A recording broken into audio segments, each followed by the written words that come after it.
Hello everyone, welcome you all at Lokesh sir unlimited study zone. आज की class में हम इंटीग्रेशन कवर करने वाले हैं।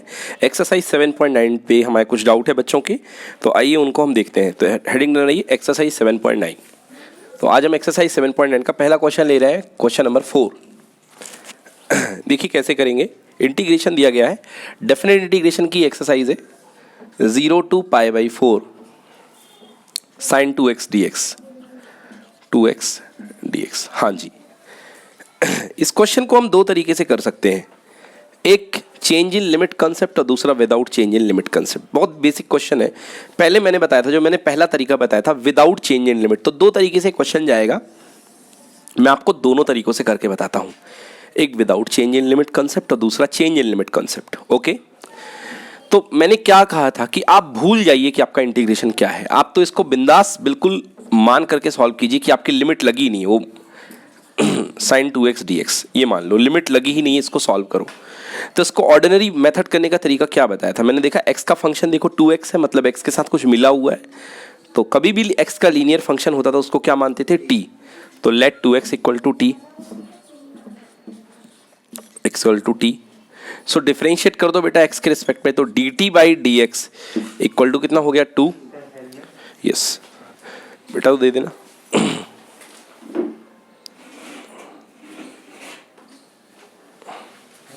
Okay, so dt/dx equal to हो गया 2। ओके, तो dx इक्वल टू कितना हो गया बेटा? dt/2। So integration I is equals to sine 2x की जगह पे बेटा t और dx की जगह पे बेटा कितना? dt/2। So 1/2 integration of sine t dt। Okay, so 1/2 sine t का इंटीग्रेशन क्या होता है भाई? Minus cos t। तो यहाँ पे माइनस आ गया और ये आ गया कॉस ऑफ t की जगह कितना? 2x है ना, क्योंकि माइनस कॉस टी लिख दूं एक बार, चलो -1/2 cos T that is equal to -1/2 cos कितना? 2x आ गया, -1/2 कॉस 2x। अभी इंटीग्रेशन कर रहा, अब लगा दो भाई लिमिट। क्या 0 से लेके π/4 चल रही थी ना, मतलब इसके ऊपर लिमिट लगेगी कितनी? 0 से लेके π/4। बोलो हाँ, ये लग गई 0 to π/4। अब इसको आपको सिंप्लीफाई करना है। चलो थोड़ा सिंप्लीफाई कर देता हूँ। कैसा? -1/2 आपने बाहर ले लिया। ओके, -1/2 आपने बाहर ले लिया। अंदर क्या बैठेगा ब्रैकेट के? cos 2x। अंदर ब्रैकेट के मिलेगा आपको cos 2x। एक सेकेंड इंक फिल कर लूँ। सो -1/2 cos ऑफ 2x क्या किया मैंने? -1/2 मैंने बाहर ले लिया एंड लिमिट सेट होगी क्या? 0 से लेके π/4। सो -1/2, देखिए अब अपर लिमिट पूछिए ये x की, तो cos 2 times of π/4 minus cos lower limit 2 times of 0, मतलब कि 0 ही हो गया है ना। cos 2 टाइम्स ऑफ π/4 cos 0, देखिए 1 - 1/2। ओके, ये कितना हो गया? 2 से 2 बार कैंसिल हो, cos π/2 यानी cos 90 की वैल्यू कितनी? 0 एंड ये कितना आया? -1 माइनस cos 0 की वैल्यू 1। सो आंसर हो जाएगा 0 -1/2 इंटू -1। आंसर चेक करिए, +1/2। Check the answer please. Exactly, तो बिल्कुल सही आंसर है। अब देखिए दूसरा तरीका ये है कि निकल जाओ, और दूसरा तरीका ये है कि यदि मैं इसको चेंज इन लिमिट कंसेप्ट से बताऊं, क्योंकि अभी मैंने क्या किया, मैं लिमिट को भूल गया बिल्कुल और एंड में मैंने वैल्यू पुट करी लिमिट की। एक तरीका तो ये है कि आप अपना जो इंटीग्रेशन सीख करके आए हो इनडेफिनेट वाला, बिल्कुल उसको स्वाभाविक रूप से करो बिना किसी टेंशन लिए। अब देखिए चेंज इन लिमिट कंसेप्ट, वो थोड़ा ईजी पड़ता है। चेंज इन लिमिट नया है बट ईजी पड़ेगा। तो देखिए कैसे सॉल्व करूंगा मैं। पूरा क्वेश्चन जो है आपका यहां तक बिल्कुल सेम आएगा, dx equal to dt/2। Okay, अब देखिए आप कर क्या रहे हैं, यहां पे लिमिट मत मिटाइए 0 to π/4, क्योंकि अब अपन चेंज इन लिमिट खेलने वाले हैं 0 to π/4। अब देखिए, अब फील करिए, आप जो लिमिट पुट करने वाले हैं वो किसकी होगी? t की। क्यों भाई? आपका फंक्शन क्या हो चुका है? साइन 2x की जगह तो आपने t प्लेस कर दिया, और यहाँ पे वेरिएबल dx की जगह जो ऑपरेटर था वो कितना हो गया? dt/2। हाँ, 1/2 को बाहर निकाल लो, 2 हटा दो यहाँ से। देखिए पूरा का पूरा फंक्शन किसका है? t का है। जब वेरिएबल t का है तो लिमिट भी तो t की होनी चाहिए ना। तो चलिए पता करते हैं t की लिमिट। किससे पता करेंगे? इस वाले आइटम से जहाँ पे आपने t सपोज किया है। ओके, सो आपके पास क्या चल रहा है? t equal to 2x। t equal to कितना है? 2x। तो देखिए x की वैल्यू क्या थी? पहले 0 थी, तो x की वैल्यू 0 पे निकालिए, x इक्वल टू 0 पे t इक्वल टू कितना आएगा 2 मल्टीप्लाइड बाई 0, आंसर कितना 0, मतलब x इक्वल टू 0 पे t की वैल्यू 0, मतलब t की पहली लिमिट क्या सेट होगी 0, और फिर x इक्वल्स टू देखिए क्या है pi by 4 x equal to pi by 4, तो t is equal to 2 multiplied 4, answer कितना आ गया, हाँ तो नई लिमिट कितनी हो गई 0 टू पाई बाई 2, ये लिमिट सेट हो गई, ठीक है ना। अब अपन को इसी लिमिट पे इस क्वेश्चन को सॉल्व करना है, तो चलो साइन इंटीग्रेशन करते हैं, तो कितना आ जाएगा 1/2, साइन टी का कितना होता है माइनस कॉस टी, तो माइनस बाहर ले लो और ये कितना हो गया बेटा कॉस टी, और लिमिट रख दो क्या 0 से लेके π/2, ओके। चलो -1/2 upper limit cos π/2 minus cos of 0 that is equal to -1/2 cos π/2 की वैल्यू 0 और ये कितना -1, सो -1 इंटू 1 कितना आ गया भाई +1/2, तो सेम आंसर आ रहा है, समझ गए ना, नोट कर लीजिए इसको। चलिए नेक्स्ट देखिए, नेक्स्ट डाउट है क्वेश्चन नंबर 18, हाँ बढ़िया डाउट है ये, अच्छा क्वेश्चन है, परेशान कर सकता है। क्वेश्चन नंबर 18 है, इंटीग्रेशन आई ले लीजिए 0 to pi sine square x/2 minus cos square x/2, थोड़ी सी ट्रिग्नोमेट्री की टेक्निकलिटी लगेगी इस क्वेश्चन में। 0 to pi sine square x/2 minus cos square x/2, देखिए कैसे करेंगे इस क्वेश्चन को। i इज इक्वल टू, एक काम करिए -1 कॉमन ले लीजिए, तो -1 आपने बाहर ले लिया कॉमन, 0 टू पाई -1 कॉमन लेंगे तो ये बन जाएगा cos square x/2 minus sine square x/2, कहिए हाँ या ना। अरे इसमें क्या है, माइनस कॉमन लिया तो कॉस हो गया प्लस में और ये हो गया साइन, समझ में आया कि नहीं है dx। अब एक डायरेक्टली फॉर्मूला होता है cos 2x का cos 2x का फॉर्मूला होता है cos square x minus sine square x, लिखिए cos 2x equal to cos square x minus sine square x, ये होता है, मतलब cos का डबल एंगल होता है तो यहाँ पे सिंगल एंगल टूटता है।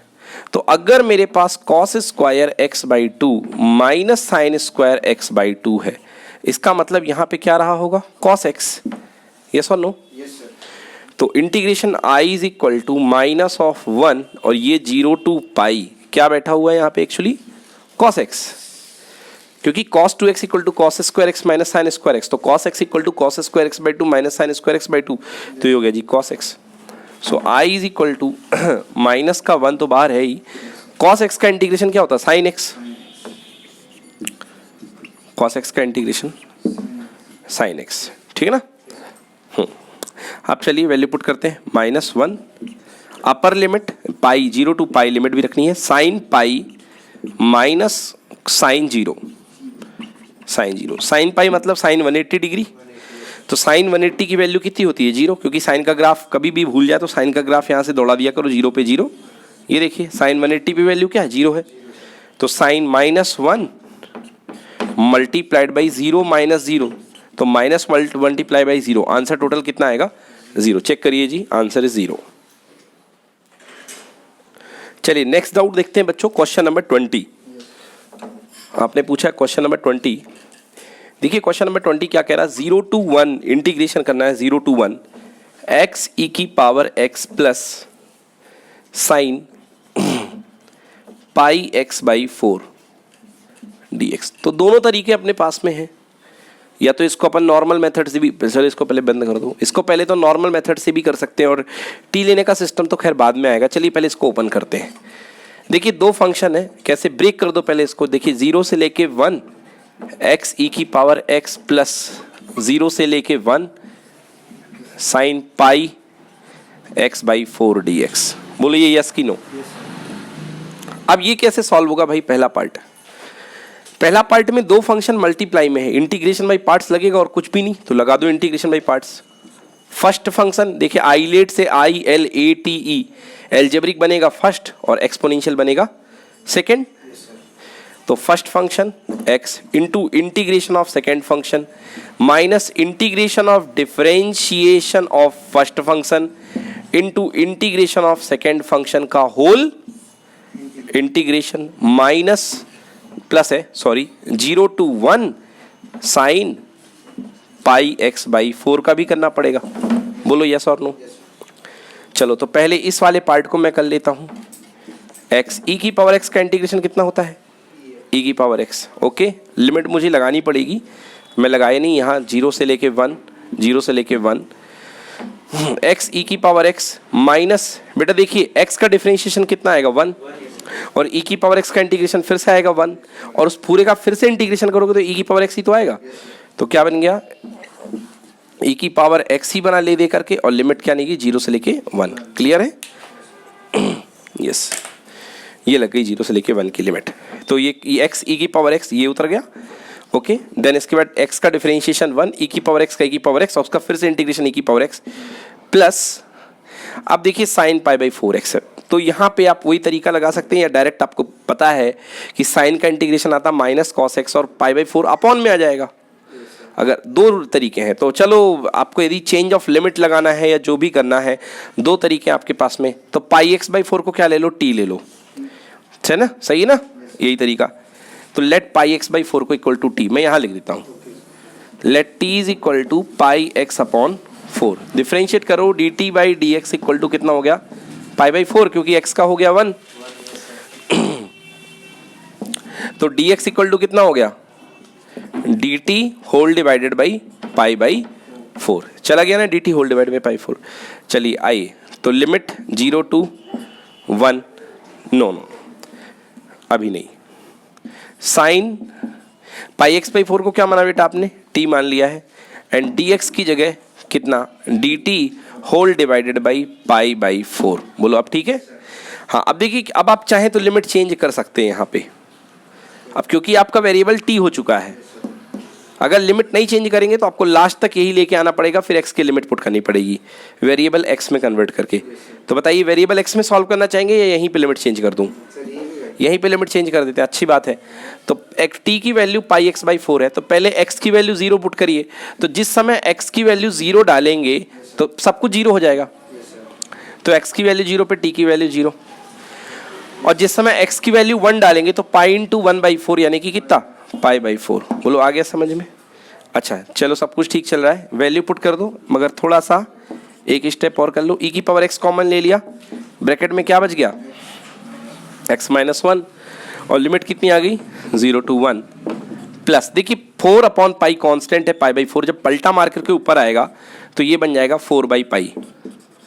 बोलिए यस और नो? भाई नीचे है ना, ये उल्टा हो जाएगा ऊपर आके और यहाँ पर क्या बचा, केवल integration of sign T D T, जिसकी लिमिट कितनी है, 0 से लेके पाई बाई 4। ठीक है ना?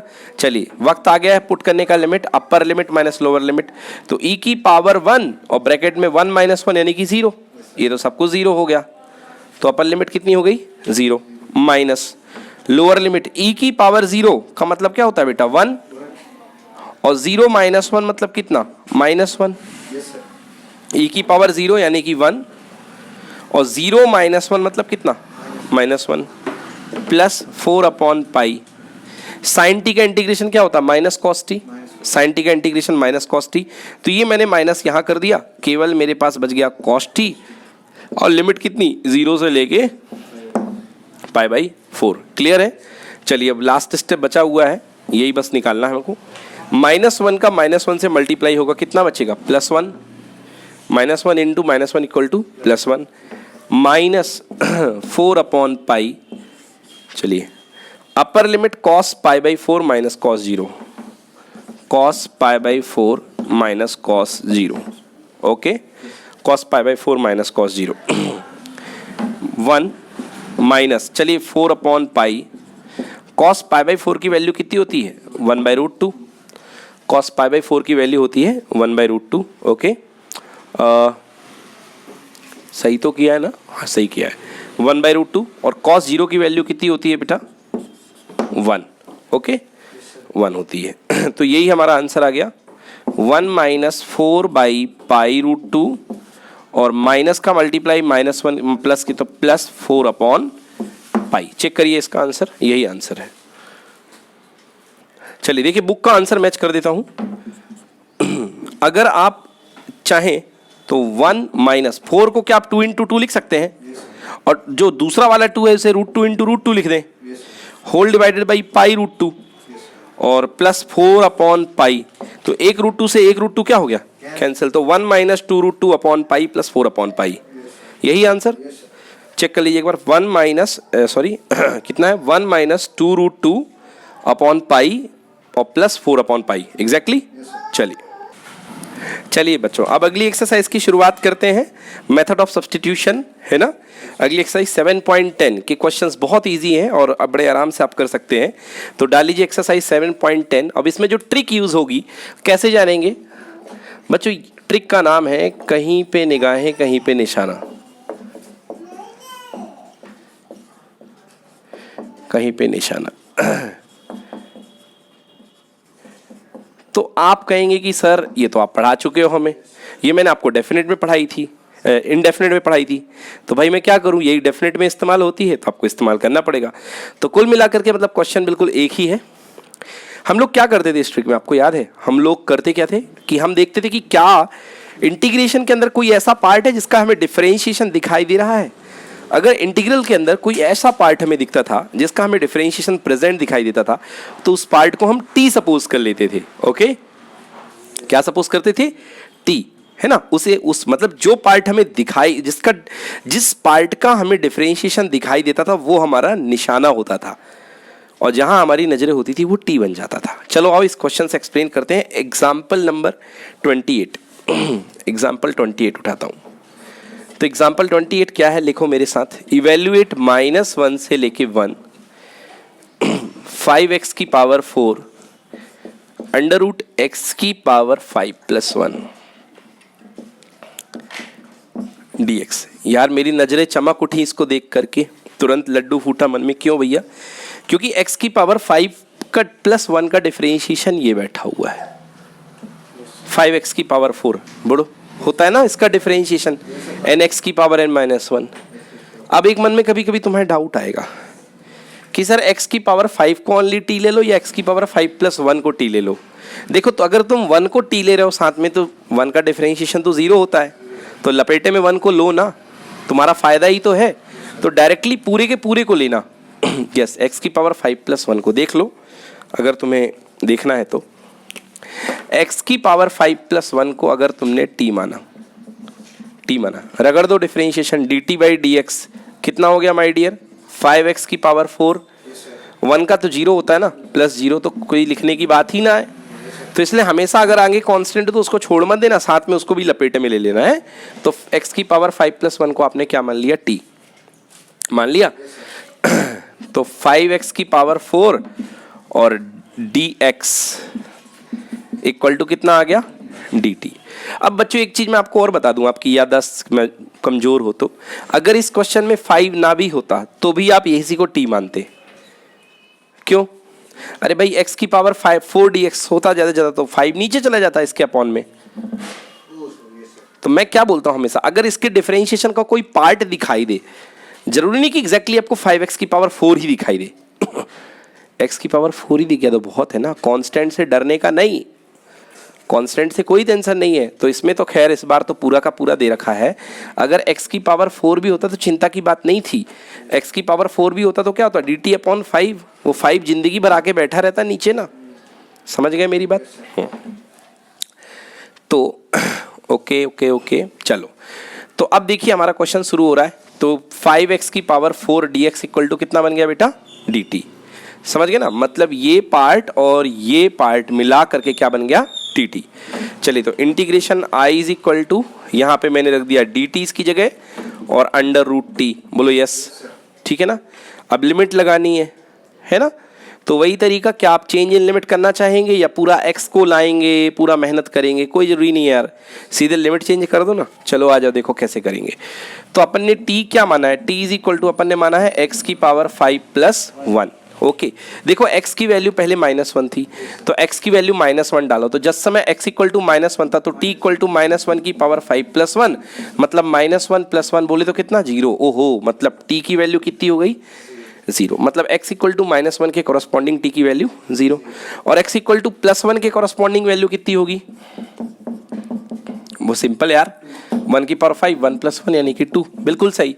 तो लिमिट क्या हो गई सेट भैया, 0 से लेके 2। ओके, 0 से लेके 2। चलो कर दो इंटीग्रेशन।